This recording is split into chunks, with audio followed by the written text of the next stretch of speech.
Hello everyone, কি খবৰ তোমালোকৰ? I hope যে তোমালোকে লাষ্ট ভিডিওটো চাই ভাল পালা। লাষ্ট ভিডিওত আমি ইঞ্জিনিয়াৰিং মেকানিক্স ষ্টাৰ্ট কৰিছিলোঁ হয়নে? আমি এইবোৰ পঢ়িলোঁ যে কি লিনিয়াৰ মোমেন্টাম কি হয়, ডিসপ্লেসমেন্ট এক্সিলাৰেশনৰ যে দুটা ফৰ্মুলা আছে।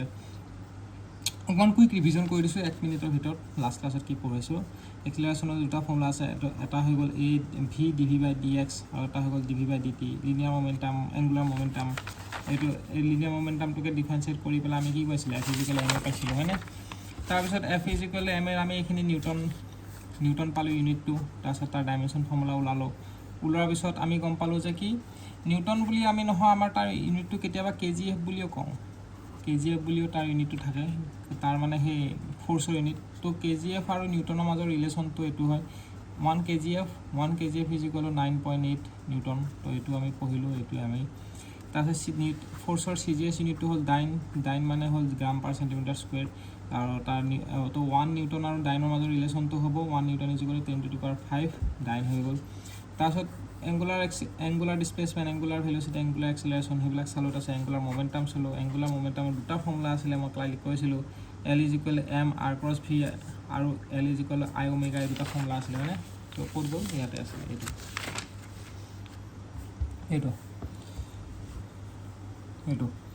L = m r×v আৰু I ওমেগা আছিলে, তাৰ ইউনিটটো আমি চালোঁ।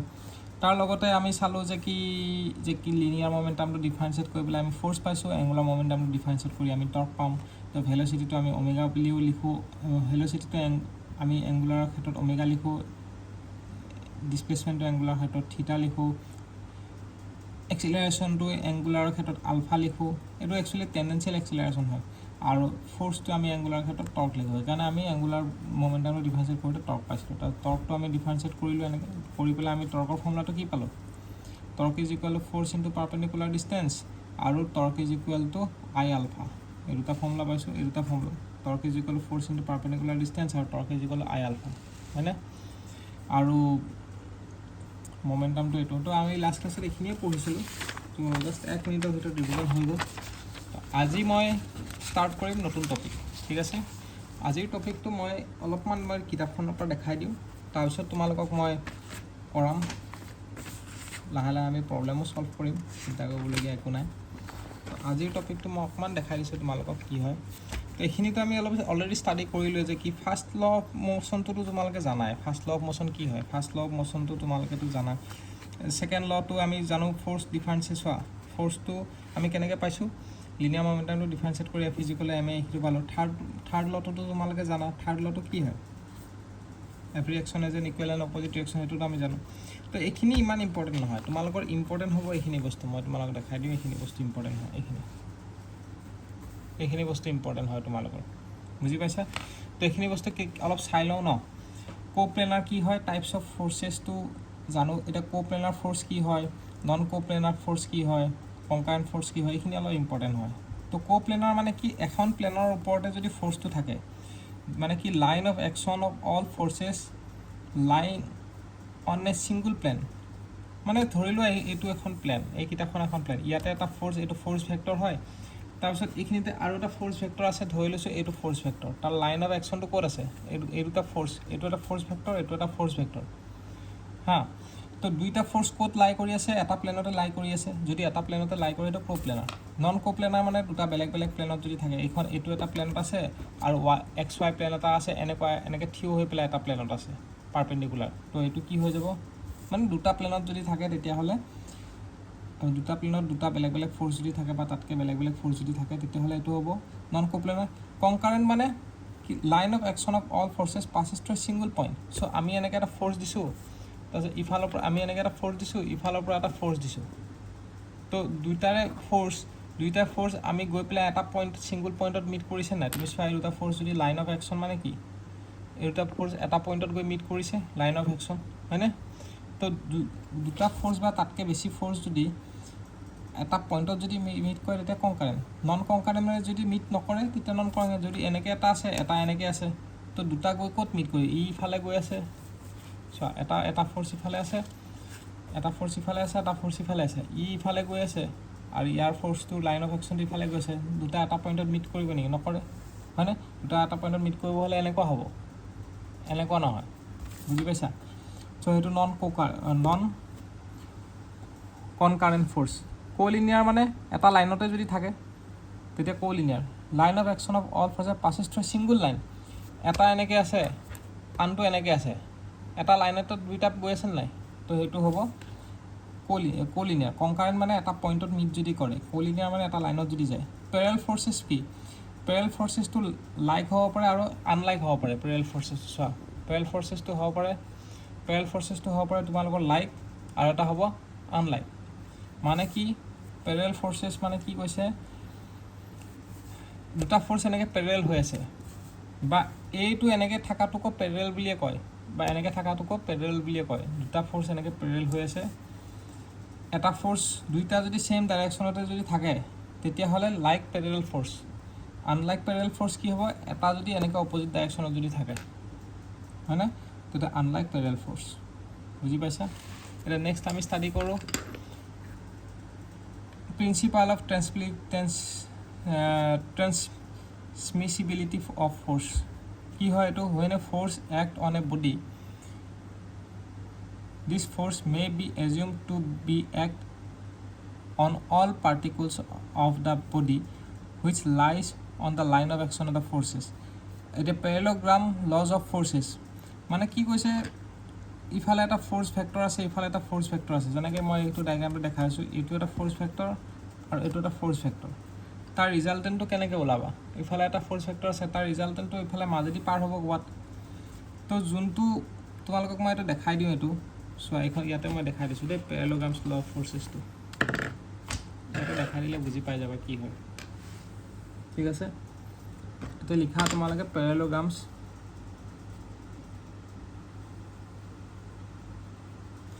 মানে আমি বহুত কম সময়ৰ ভিতৰত সিলেবাসটো কমপ্লিট কৰিম সেইকাৰণে ফাস্ট বুজাই আছো যদি তোমালোকৰ বেছি ফাস্ট দেন ফিল হৈছে অকমান ভিডিওটো স্লো কৰি লবা আজিকালি তো সলিউশন আছে টেকনিক্যাল সলিউশন ভিডিওটো স্লো কৰি ললে হ'ল যদি ফাস্ট পাইছা তেনেকুৱা কথা নহয় যে স্যাৰ ফাস্ট বুজাইছে কিবা বুজাইছে প্যাৰালেলোগ্ৰামস ল অফ ফোৰ্সেস মানে সাপোজ আমাৰ এনেকৈ এটা ফোৰ্স ফ্যাক্টৰ আছে ইফালে এটা ফোৰ্স ফ্যাক্টৰ আছে আৰু ধৰি লৈছে তো ৰিজাল্টেন্ট আৰ তো এটোৰ প্যাৰালেলি আমি আৰু এটা লাইন ড্ৰ কৰিম এনেকৈ আৰু এটোৰ প্যাৰালেলি আমি আৰু এটা লাইন ড্ৰ কৰিম এটো এই গোটে এংগলটো ধৰি লৈছো থিটা আৰু এখিনিৰ পৰা এখিনিলৈকে এংগলটো ধৰি লৈছো আলফা এতিয়া আমি উলাব লাগে আলফাৰ ভ্যালুটো উলাব লাগে আৰু আলফাৰ ভ্যালুটো কেনেকৈ উলাবা এটো আমি পারপেন্ডিকুলার 90 ডিগ্রি বনাই লৈছো ঠিক আছে এবিলাক ইমাজিনারি হয় এখিনি নাই এখিনি বস্তু আমি 90 ডিগ্রি বনাই লৈছো আৰু এটো আমি লিখি দিছো ও বি সি ডি এ আৰু আৰ ভেক্টৰ আৰু এটো ধৰি লৈছো এটো কিউ আৰু এটো পি আমাৰ দুটা ফোৰ্স আছে টু ফোৰ্সেস এটা হল পি ভেক্টৰ আৰু এটা হল কিউ ভেক্টৰ দুটা ফোৰ্স আছে ঠিক আছে এটা পি ভেক্টৰ আৰু কিউ ভেক্টৰ দুটা ফোৰ্স আছে এটা মেইন হৈ গল আমাৰ এংগলটো যদি উলাও tan আলফা কেনেকৈ উলাবা আমি এই ট্রায়াঙ্গলটো লম কোন ট্রায়াঙ্গল লম বুজি পাইছা না এই ট্রায়াঙ্গলটো লম এইটো এই গুটেটো আমি গুটেটো ইউজ কৰিম বুজি পাইছা না এই গুটেটো ইউজ কৰিম গুটেটো যদি ইউজ কৰা এটো এটা এটো কি হল রাইট এঙ্গল ট্রায়াঙ্গল হৈ গল টার্ন মানে tan থিটা ইজ ইকুয়াল কি পারপেন্ডিকুলার ডিভাইড বাই বেস পারপেন্ডিকুলার কি হ'ব CD আর বেস কি হ'ব O আৰু D OD হয়নে এতিয়া তোমালকে CD টো কি লিখিব পাৰো CD টো তোমালকে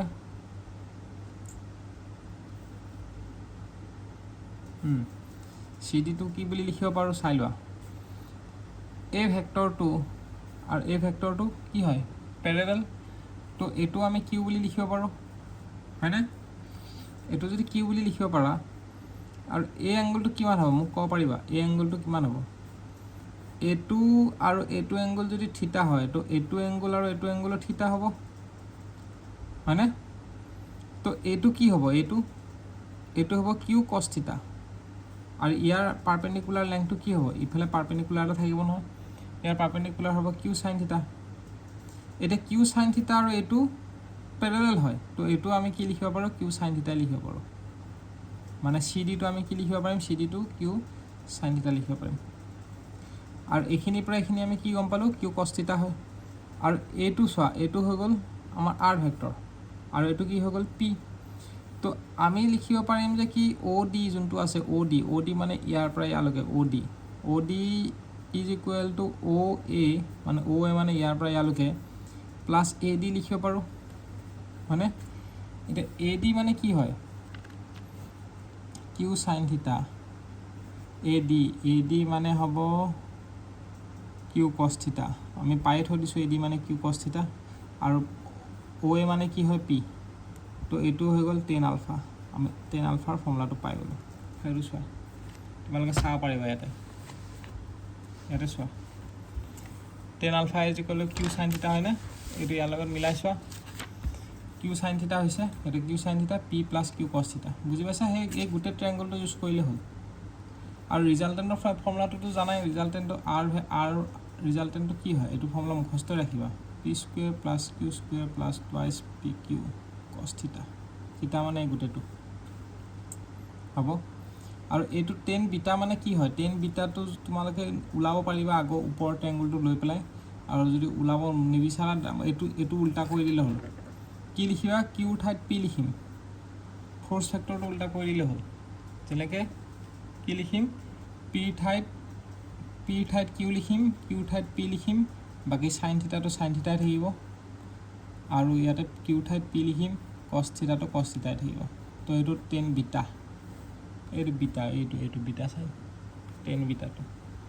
ফ'ৰ্চ ফেক্টৰটো উল্টা কৰি দিবা এতিয়া এই ৰিজাল্টেণ্ট ফৰ্মুলাটো চোৱা ইম্পৰ্টেণ্ট হয় হা এই ৰিজাল্টেণ্ট যোনটো ফৰ্মুলা আমি লিখিছিলোঁ ৰিজাল্টেণ্ট ফৰ্মুলাটো কি লিখিছিলোঁ যে কি R is equal two root over P square plus Q square plus twice PQ cos θ হয় না এইটো ইম্পৰ্টেণ্ট হয় এতিয়া থিটাৰ ভেলুটো যদি 0 হয় তেতিয়া কি হ'ব থিটাৰ ভেলু যদি R ভেলুটো হ'ব কৰি চাবা ইয়াতে থিটাৰ ভেলু 0 প্লেচ কৰি চাবা P প্লাছ Q হ'ব থিটাৰ ভেলুটো যদি 180 ডিগ্ৰী হয় তেতিয়া R is equal two P minus Q হ'ব থিটাৰ ভেলুটো যদি 90 ডিগ্ৰী হয় R is equal two root over P square plus Q square হ'ব থিটাৰ ভেলুটো প্লেচ কৰি চাবা দেই থিটাৰ ভেলুটো প্লেচ কৰি চাবা আৰু তেনেকৈ যদি এইটো ইম্পৰ্টেণ্ট হয় ইফ দ্য মেগনিটিউড ইয়াতে চোৱা এইখন কিতাপত চোৱা if magnitude of two forces are same দুটা ফ'ৰ্চৰ মেগনিটিউড যদি ছেম থাকে তো আলফাৰ যোনটো ভেলু আছে সেইটো কিমান হৈ যাব θ ডিভাইড বাই 2 হৈ যাব সেইটো মানে তোমালোকৰ পৰীক্ষাত সোধে এইটো ইম্পৰ্টেণ্ট হয় যে কি এইটো মুখস্থ কৰি থৈ দিয়া বেটাৰ হ'ব মানে গম পাইছানে